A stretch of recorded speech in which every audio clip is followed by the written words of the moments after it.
5, 4, 3, 2, 1. Start.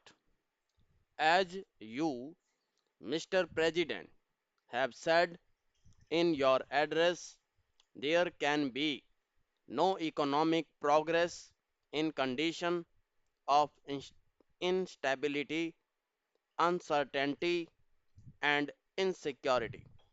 Any attempt at bringing about a great measure of economic equality will receive a setback in any such environment and in all situations in which law and order breaks down.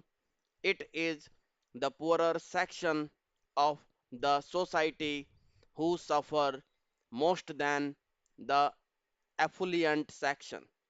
But I would like to draw your attention to one thing. Stability cannot be and should not be equated with the perpetuation of the status quo.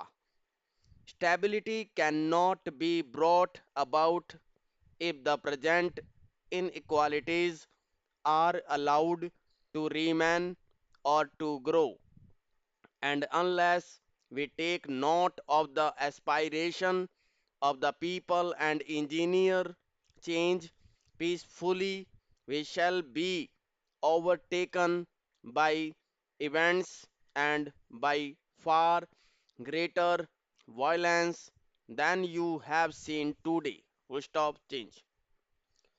Today, there is an atmosphere of restlessness in our country and also in every other country in the world, and even in the most affluent of societies, as you may have noticed in the media, and countries that were quite until recently considered to be havens of peace and prosperity do not seem to be quite so now.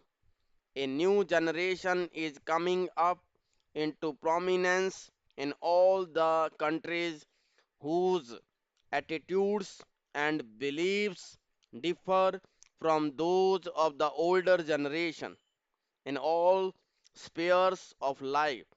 Therefore, whether it be politics or business and industry, we must take note of this new development and refashion our policies and programs so as to respond more readily to the needs of the changing times. Full stop change. Your speech, Mr. President, clubs together the concentration of economic power and political power and consider both to be undesirable. Now there are adequate safeguards in our political setup against the concentration of political power. Our federal system, with its allocation of power as between the center and the states, is by itself a corrective against any trend towards the consideration of political power. We have now the phenomenon of different political parties holding power in different states and in the national sphere.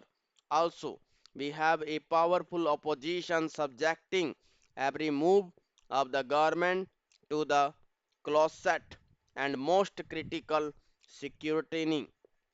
But businessmen should ask themselves frankly whether there are similar correctives against abuses flowing from the consideration of economic power. What action has been taken in our country to build up active organization of shareholders, consumers, and small businessmen? In the absence of organization of this nature, exercising a countervailing influence against the consideration of economic power, government had to step in, whether it is the nationalization of banks or the monopolies legislation which is now on the anvil full stop.